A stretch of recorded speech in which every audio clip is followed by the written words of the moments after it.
This second session is about regional integration paradigm and regional trade. And to talk about its impact on tariff, pricing of transmission assets, and the use of marginal locational prices is the chairperson of the Electricity Authority of New Zealand, Dr. Brent Layton. Please join me in welcoming him to the stage.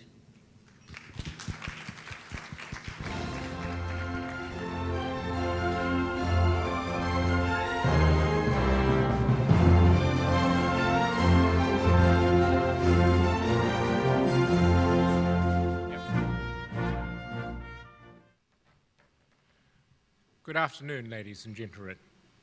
Well, first of all, thank you very much for the Energy Regulatory Commission of Thailand for inviting me along to this forum today. I much appreciate it, and I'm looking forward to your questions and the interactions that will occur. I certainly found this morning very interesting, and a number of the things I will talk about today, and again at the capacity meeting tomorrow, actually fit in quite closely, particularly with the work that you are engaged in this region on the Laos, Thailand, Malaysia, Singapore interchange. New Zealand is geographically separated from other countries by quite a distance. People think that we are close to Australia, and they are our closest neighbour, but we are still 3.5 hours flying time from the east coast of Australia further to the east. So for good economic and technical reasons, New Zealand actually has an electricity system that serves only the New Zealand economy. The country is long and thin and has 2 main islands. And there are very significant regional imbalances between generation and consumption, and between those 2 islands, and indeed within those islands, not just in terms of the volumes of production and consumption, but also the fuel mix between them. In 2014, the last year for which there's comprehensive data, 63.1% of New Zealand's 42.2 terawatt hours, or 42,200 gigawatt hours of electricity, was consumed in the North Island, but only 55.7% was produced there. In the South Island, the balance is around the other way, 36.9% of consumption, but 44.3% of production. In the North Island, the mix of fuels is made up of geothermal, located largely in the centre of the North Island. Other sizable contributions come from gas. New Zealand has its own gas fields. It doesn't import or export gas, but those gas fields are restricted to the western side and offshore to the west of the North Island of New Zealand. There is no gas fields in the south or in other regions. And in the North Island, there's also significant contributions from hydro, mainly one river system that runs from the centre of the North Island to just south of Auckland, which has a chain of hydro power stations on it. Less significant contributions come from coal and from wind in the North Island. In the South Island, the fuel mix is largely hydro. In fact, virtually all of the South Island's generation is hydroelectric power, with a little bit of wind. The other small contributions in New Zealand, we have some biomass, a very little solar, and then a range of other sources such as methane taken out of rubbish dumps and used to run power stations and so forth. And there's a number of power plants that are operated in conjunction with wood processing that run on the wood waste that is being used there. We have a high dependence on renewables. In fact, in the last quarter, 84% of all of New Zealand's electricity was generated by one form of renewable or another. And one of the characteristics of renewables is that they tend to be very tied to where the resource is based, where the wind blows or the hydro power station can be built, or indeed if the geothermal activity is present so that you can build in them. As a result of that, we have a wide disparity between sources in the different islands and from where the population is. A third of New Zealand's population lives in Auckland, which is almost near the top of the North Island. So the situation isn't actually too different than it is in the Laos, Thailand, Malaysia, Singapore area. Long and skinny, hydro at one end, gas differently located. We have geothermal elsewhere located, and even the wind is in specific locations. And so we have two AC grids that are linked by an HVDC interconnector. In fact, there are two poles to that interconnector. And we've had an HVDC link since the mid-1960s. It was one of the very first ever built. That equipment has been recently replaced, and we now have two poles, one of which was built in the 1990s, and the other of which was built quite recently, in fact, finished in 2014. And they link that flow. The flow is very important to us because in most of the time we need the hydro resource to generate electricity in the south to flow to the population centres around Auckland and to the north. But when we have dry weather, and New Zealand doesn't have large storage in its hydro, we need the flow to be able to go in the opposite direction because we have drought conditions in the south and they need the security of supply. And looking at the chart that was put up in relation to LTMS, where one saw excess capacity in all of the markets that were analysed, those four, particularly in Singapore, but also in all of the others having capacity significantly above their peak demand. One of the obvious economic benefits of integrating those markets that one can see as a New Zealander, given what we do, is the ability to in fact share the reserve capacity among those four markets. So you'd be able to sustain significant growths in overall demand without building much extra generation. The savings from that reduction in capital investment will be very significant if you can achieve it through the operation of a market. We have to have a number of things if you want to integrate using a market across a grid: diverse consumers, diverse producers, and diverse energy sources and fuel sources. And three of the really important requirements are rules that determine what generators will be run and how much each will be run for at every point in time to meet that demand, rules about what the generators at various locations will be paid, and what the consumers at the various locations will actually be charged. And then you need rules setting out from whom and how the costs of the grid linking the regionally dispersed consumers and producers will be recovered. They need to be satisfied even in a market like New Zealand, which is inside one political area, but they of course have to be satisfied even if you are across multiple, as the LTMS market is going to be, and as that expands even further on. So those issues are there. The challenges are somewhat similar that we've faced, but probably a bit more acute when you're dealing across boundaries. Although one interesting feature about the New Zealand market is it started in 1996, and it started without any regulatory intervention whatsoever and was done entirely on the basis of multilateral contracts. And there was no regulator and no overall governance arrangement for that market until 2003. It was done by the parties, buyers and sellers, agreeing in a multilateral contractual form without regulatory intervention. So it's very multilateral, like what you're trying to do with your Laos, Thailand, Malaysia, Singapore interchange. So as I said, we've had a market since 1996, and how does that work? How do we match demand and supply? Well, generators, and that includes in our case dispatchable demand, who are treated just like negative generators. They offer to be cut off rather than offer to put electricity into the system, make offers to provide various quantities of electricity at the locations at which they can inject into the grid. And each generator specifies for its tranches, and there are up to 6 tranches for every generation plant, the price at which it's willing to sell at.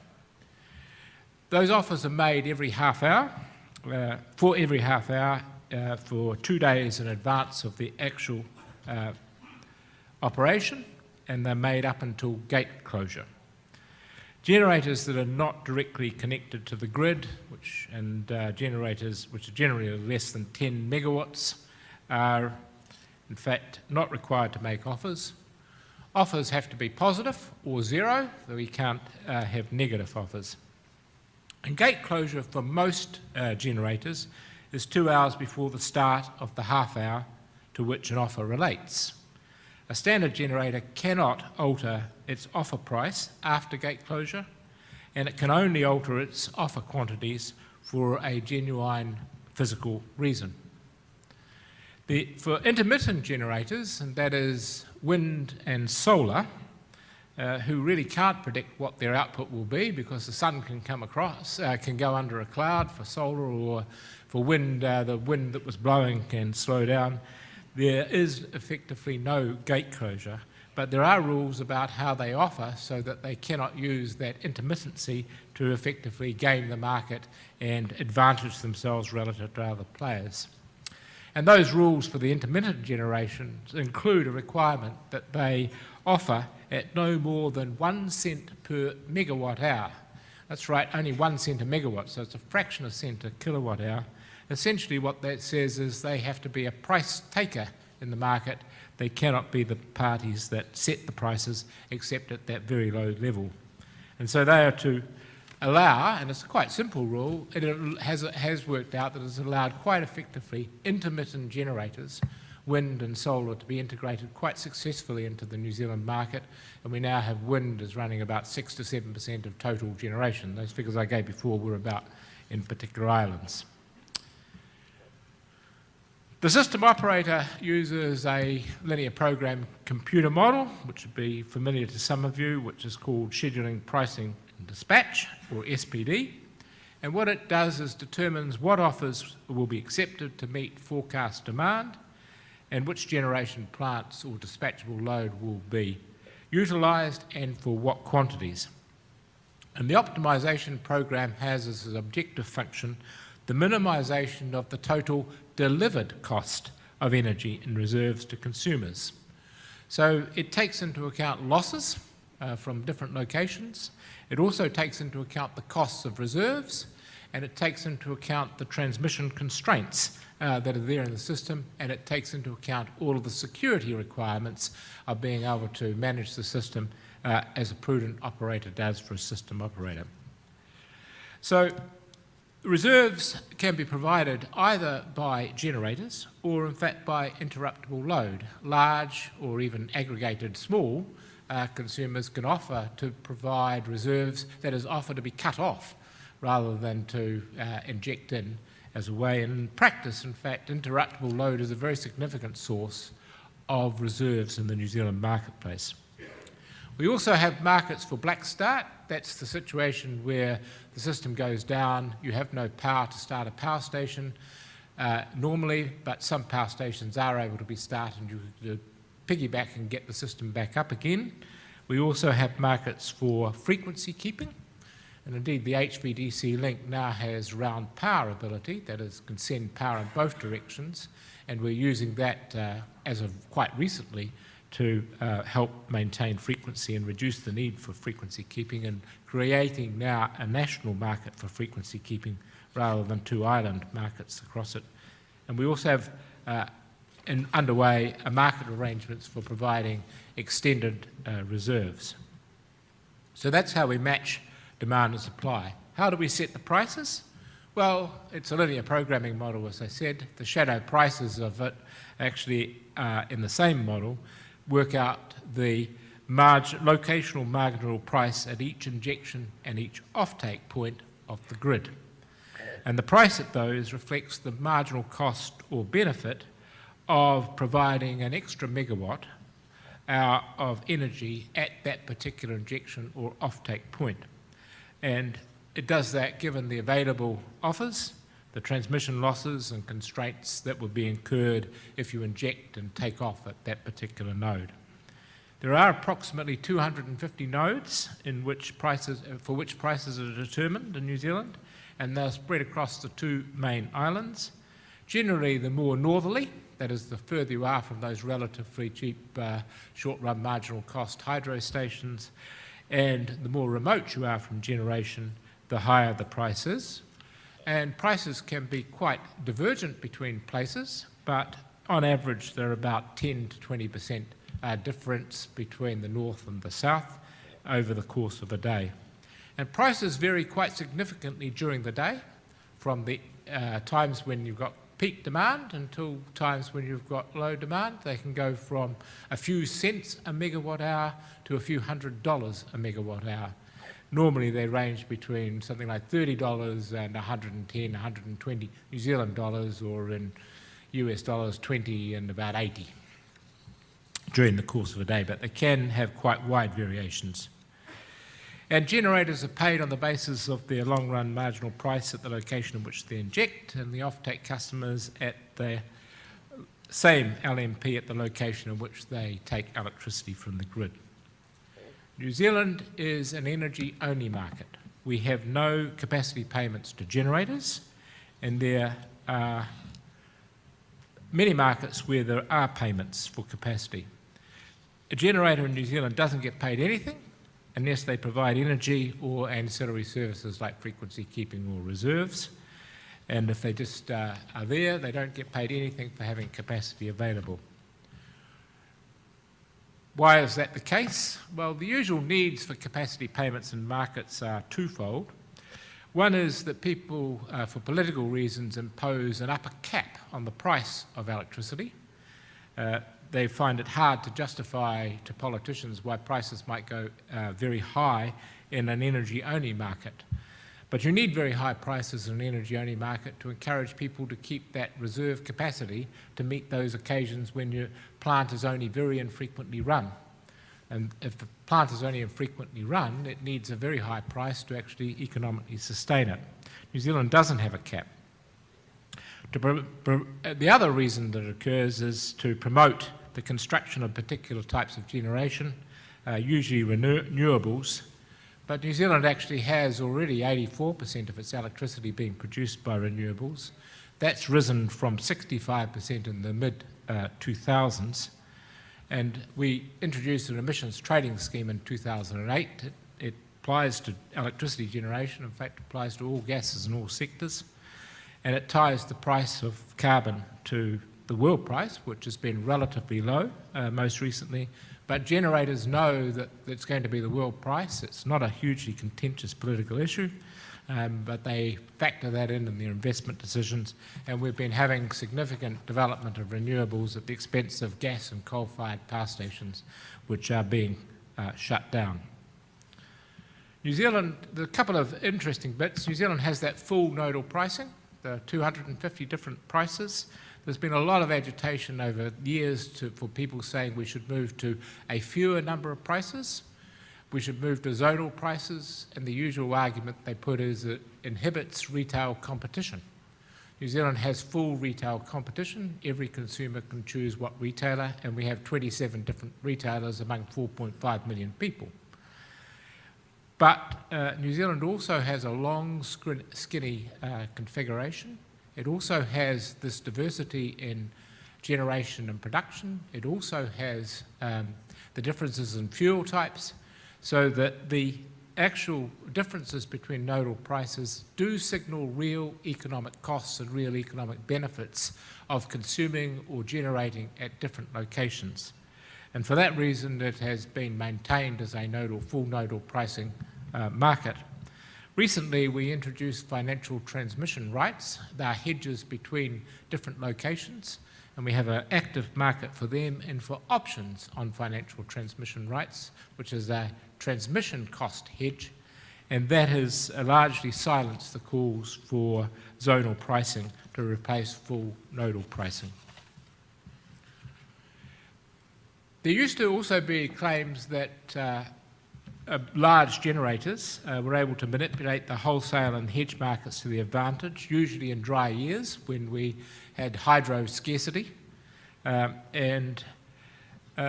The Electricity Authority, which I chair and which started operation in 2010, has made a number of changes that have contributed to those complaints declining to the point where they're almost now non-existent.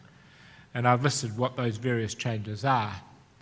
But they have helped shore up through the adjustments in the marketplace confidence that the market is, both for the wholesale and the hedge markets, are reflecting real economics and not the position of certain generators. There was also a rather brave move made in 2011 by the government. It required 2 generators to transfer ownership of hydro resources from one to another to break up the ownership and control of the major river system that contained storage, so that you didn't have one decision maker over it. It was contentious at the time. It's now considered to have been quite an astute move to make. The final bit I want to talk about, the third of those things you need, is how do you pay for transmission. That has been highly contentious in New Zealand since charges for transmission were first separated from charges for electricity in the early 1990s. But New Zealand is not unique in transmission charges being contentious. They're contentious in many jurisdictions. In fact, they're contentious, for example, in the United States. You can find circuit court judges hearing cases where people have disputed the Federal Energy Regulatory Commission's decisions and so forth. There is usually debate about the total revenue the grid owner should be permitted because of disagreements about what are the efficient operating costs of a monopoly, because transmission companies tend to be monopoly organisations, and the opportunity cost of the capital utilised in providing the grid. But even if you manage to resolve the issue of the total revenue of the grid operator, there is still the vexed question of how that revenue requirement will be shared among parties, and that gives ample room for debate also. And there is a number of reasons, I believe, why that's the case. Firstly, the economics of setting efficient charges is not easy. The large economies of scale in grid operation means that marginal costs are generally above average costs. You're still on that downward sloping long-run average cost component of the curve. So marginal cost pricing, which people often see as being efficient, will not fully recover the cost of providing grid assets. And a grid owner that's not going to be fully paid is a grid owner that's not going to continue to invest, and that's not in the long-term benefit of consumers or the grid owner, or indeed the government. Estimating what the long-run marginal cost, even if you are wanting to use that as a component of your charges, is of expanding the grid, is talking about things that will happen in the future, and hence requires judgments, and judgments can always be disputed. And when judgments are made by regulators, there is a game of disputing them. Linking grid charges for electricity consumption, linking it to how much people consume or how much they produce, has the effect of altering the allocative efficiency of the consumption and production of electricity. Now what that means is that if you charge somebody and the existing asset there is sunk, you will discourage some people from using it when the asset already exists and they might as well use it at any rate. So you get a allocative inefficiency as a result of just using the linking charges for transmission to consumption. And the usual way of getting and uplifting charges when long-run marginal cost, some of you who are economists will know, is Ramsey pricing, which requires you to charge inversely proportionate to the elasticity of demand. But to do that, you have to know what the elasticity of demand is for various consumer groups for transmission assets. And that's not easy, and judgments are required, and they're debatable when the judgments are being made by regulators. And then there are network effects which provide a challenge to working out who is the actual beneficiary, because most of you will know that electricity sort of flows across the grid, and it's hard to work out exactly what assets are being used at any point in time, and you require models to do it, and they require judgments, and those judgments are open to debate. And then you have the lumpy nature of the optimal scale of investment means that often Engineers in particular want to build assets ahead of demand, not to wait until demand requires those assets. So you get the vexed question of who should pay for grid capacity that's in excess of what's currently required. So the services provided by that's one reason, is the economics of transmission charging is not easy. Another reason why transmission charges tend to be disputed is that the services that are provided by them are often not at all well defined. Indeed, engineers, who usually are principal in this, tend to focus on the assets and the provision of the assets rather than on the provision of services, which is what economists tend to naturally think about. Well, I'd be blunt and say consumers don't care at all about assets. They care about the delivery of a service to them. They want low-cost electricity delivered to where they want it, when they want it, and they want it to have the qualities in terms of frequency, reliability and so forth that they wish to consume. And people do have a habit of debating charges for what they are receiving if those what they're receiving is not well matched to what they're paying for. So the charges in transmission tend to be linked to assets, but people who are paying these charges tend to think in terms of services. And so they tend to debate the issue because how are those two related? Especially when they see different services for different people being charged the same or similar to them, even though obviously the costs of providing that extra service is greater. We have an example of that in New Zealand where Auckland has N-2, that is, it can deal with two contingent events simultaneously before it breaks down. It's the major city, the main area of small-scale manufacturing.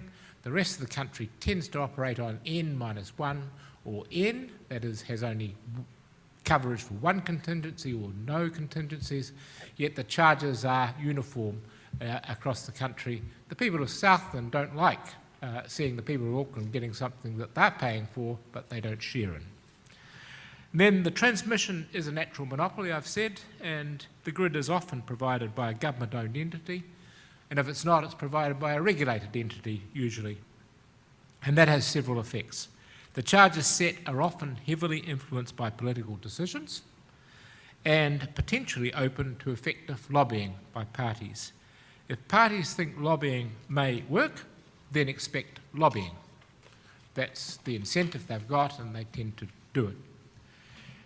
Another consequence of that monopoly is that those paying for the grid suspect that the monopoly is not productively efficient, is not cost efficient, is wasteful, and they are concerned about paying for inefficient operations.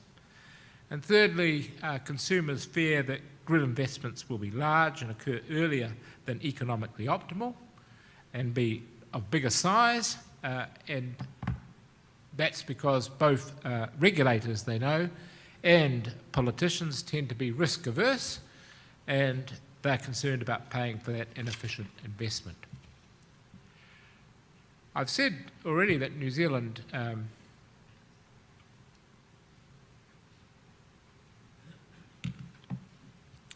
has had a number of debates over the years about transmission charges and what are the lessons, because as you move towards integration across boundaries in this region, whether you realise it now or not, you're going to get lots of arguments about who pays for transmission in one form or another. It can start out looking quite simple as it did in New Zealand, but as time goes by, it becomes, and major investments are required, it becomes much more of a focus. The first comment I've got is that requiring parties directly connected to the grid to pay the capital and operating costs of the connection is usually not contentious. So that's usually the easy bit, the connected assets, the ones which are required to connect up to the grid. And that's especially so if the grid owner doesn't have a monopoly on providing those assets, parties can use competition to get somebody else to build the connection assets if they need to, subject of course to them meeting the technical requirements. So that's one bit that's not generally contentious. Another bit that's often not contentious, you recall I said New Zealand has a full nodal pricing. And one of the consequences of that is that the outcome of the wholesale market is that you have some excesses that are driven by losses and constraints on the transmission grid, because you are charging locational marginal pricing, which is based on the marginal loss and the marginal cost of a constraint, but the economy only actually faces the averages. And so you get a difference between those, and those are, in fact, often convenient to put an offset against transmission costs. In fact, there's a mathematical theory that goes back to the 1990s which shows that under certain conditions, those loss and constraint excesses should pay for all of the grid. In practice, they don't, because the assumptions behind that mathematics about there being no economies of scale and perfectly divisible grid and not built ahead of demand just don't hold. But using the loss and constraint excesses to pay in part for the transmission costs is usually not consensus, although there are parties who debate which way they should be used. And there are also a couple of ways that can be used for identifying the beneficiaries of specific transmission assets. You recall I doing pricing and dispatch linear programming model for optimization and working out both the prices, locational marginal prices, and which generators will be dispatched at which times to meet demand. Well, one can in fact rerun the optimization holding out a particular group of transmission assets, and by comparing the outcome of what happens with the transmission assets when they're available compared with what happens to prices and quantities when the transmission assets are not available in those mathematical simulations, you can actually work out the effect of those transmission assets on the locational marginal price at every point and on the volumes that come from each point. So you can then work out which generators and which consumers are benefiting from the existence of those transmission assets. And you can use the same mathematical model that is used to solve the allocation of dispatch, the dispatch problem and the pricing problem to do that. And then another method is that often when you go into grid investments for expansion, cost-benefit studies are conducted, and this is a common technique in the US, they give you an idea of who the beneficiaries supposedly are ex ante, before the event, rather than ex post, which the SPD approach does, and that then can be used as a basis of identifying who the beneficiaries are and so forth. But even if you do get working out who the beneficiaries are, converting that from beneficiaries into who should pay and what they should pay is itself open to debate and not easy. One of the matters which has also become much clearer in New Zealand is that the simple approach of what Richard Posner, in a judgment in the US Circuit Court, described as the peanut butter approach. That is, spread the charges as thinly as possible across the toast so that they don't affect too many people too much, but spread them evenly and thinly. That goes well until you start, for the interconnected grid, until you start running into the need for major investments in some areas relative to other areas. And you are ending up spreading the charges across a whole range of people who start saying, we're not beneficiaries of this investment. And we've struck that in New Zealand, where a great deal of investment has had to go into reinforcing the grid going into Auckland, but the rest of the country has not seen any benefit out of that. Indeed, because it's improved the ability to transport electricity to Auckland, has on average raised prices in other areas, marginally, but still raised prices. So they say we're not beneficiaries of this investment. So that the smearing, in New Zealand we call it Vegemite approach, because in America it's peanut butter, but we have a spread in New Zealand that New Zealanders and Australians eat, which is made of yeast and rather, to other people tastes rather nasty, but is very popular. Vegemite. That approach looks simple, looks okay, until you start getting into the need for major grid expansion that's not even across the regions. And the final point I have is that once the allocation approach has been in place for some time, irrespective of whether it's by accident or by design, you will get parties on both the load side and the generation side who will actually respond to the way the current transmission pricing methodology that you're using operates. And when you attempt to change that, as you will because you have calls for people to change it, for those groups who have made those investments, anything that undermines their investment is highly contentious. So my advice is think long and think hard about transmission charging early on in the piece so that you ensure that it's both dynamically efficient and durable, and because once you've got it in place, changing it is a difficult thing. As one regulator said to me a little while ago, transmission pricing is a regulatory problem that is best left to your successor. With that note, I will conclude and happy to take questions.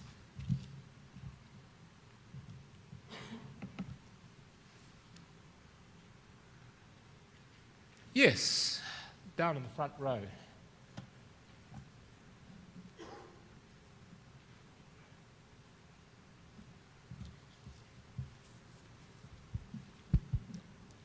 My name is Mike from Vietnam. Thanks for your presentation, and I have a couple of questions on the New Zealand wholesale market. The first question is on the intermittent generator, the wind and the solar. You said that they will be the price taker in the market. So does the market revenue could enough for them to recover all their costs? Because the cost of the wind and solar is, I think that is maybe expensive and maybe higher than the cost of the marginal generator in the market. The second question is on the full node pricing.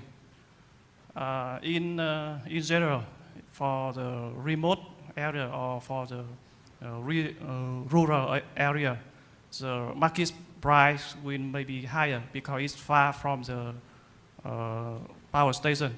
But in the remote area, the household has low income. They have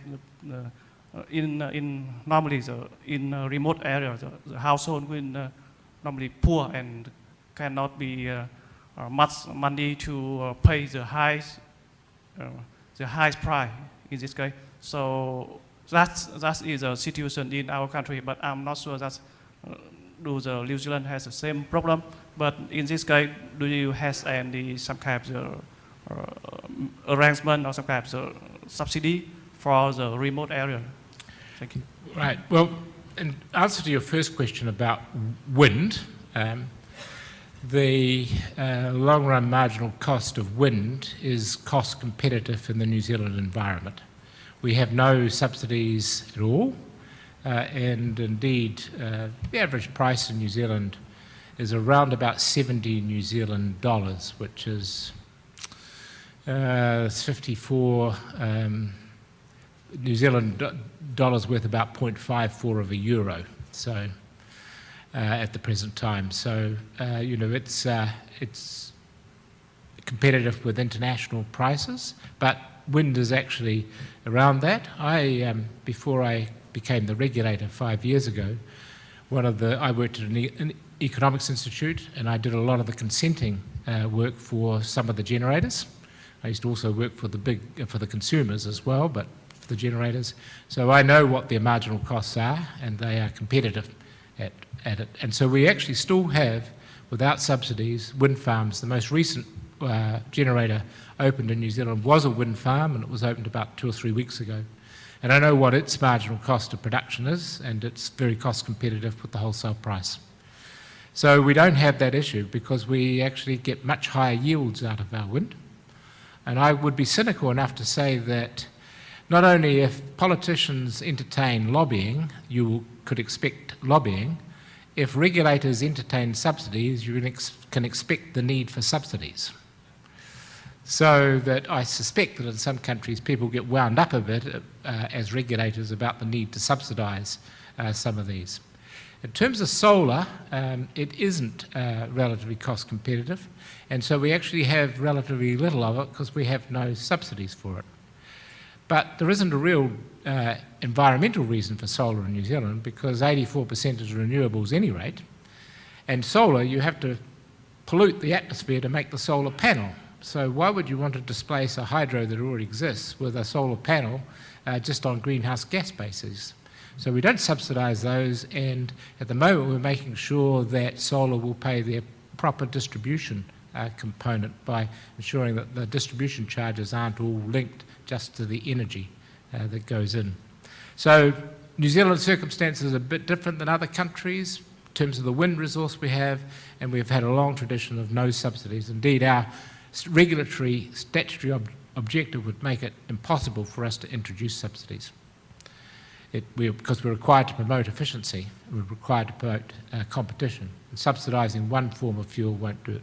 In terms of the energy, well, first issue in New Zealand that's a bit different is that our farmers are basically commercial operators. We have no subsidies on farming whatsoever. We did away with those in the 1980s. And farm incomes are relatively high. Indeed, rural area incomes are higher in many instances. So the main city in New Zealand, Auckland, actually doesn't have the highest average incomes. Highest average incomes are actually in the capital, Wellington, where I live, where it's the bureaucrats. But apart from that, it's other areas where there are rural bases. That's the first point. The second point is that it's in the rural areas that much of the renewable resource exists, like the hydro lakes, the rivers, and the geothermal plants. So they're actually located closer to so they actually win out of at least that locational transmission pricing. There are a couple of areas in New Zealand. One is in the very north, right up above Auckland, which is relatively low income and a long way from any real transmission and really any real generation. And the other is on the west coast, where they have a lot of local generation, but it's very small scale and they're quite isolated too. And they're not about energy, but there are issues around transmission charges in relation to those areas. But New Zealand's approach is run the electricity market for efficiency overall and deal with income and energy access problems by other means that directly target the people who have low incomes. If you target electricity prices, then rich people who consume a lot more electricity win a lot more than the poor people whom you're trying to help. So that's our approach. Does that deal with your person behind?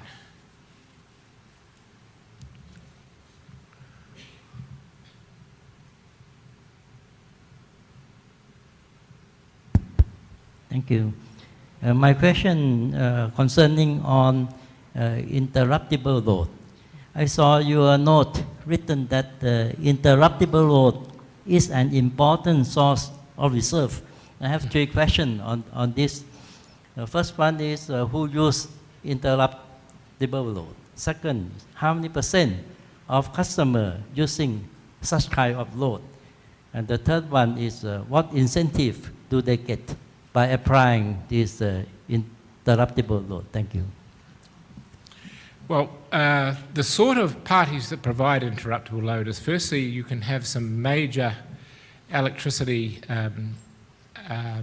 consumers, such as people who process pulp and paper and make paper, or people who process dairy products, who often have backup plants themselves, and they will voluntarily be disconnected and offer interruptible load for which they bid into the market and they get paid for the value of the service that they provide as a result of that. So they actually get the reserve price for being interrupted. So there's that group. Then there is a lot of distributors have ripple control, which is an old technology, on hot water cylinders. And a lot of New Zealand houses have electric hot water heaters, and they can actually disconnect those hot water cylinders. But we are starting to get actually using smart meters, the possibilities of other technologies coming into that market, and we have parties who are actively looking at it. So it's large industrials and then distributors are using other activities. We also have residential retail customers who pay the wholesale market price to their retailer. So they take the half-hour price, the ups and the downs, and some of them are quite active in switching to gas or turning the washing machine off or whatever if prices in a more sustained way are starting to get high. So that's growing quite rapidly. They pay a management fee, but they're on the wholesale price. I'm afraid that's the time I've been allotted. The time up symbol has gone up, so thank you very much for listening to my presentation.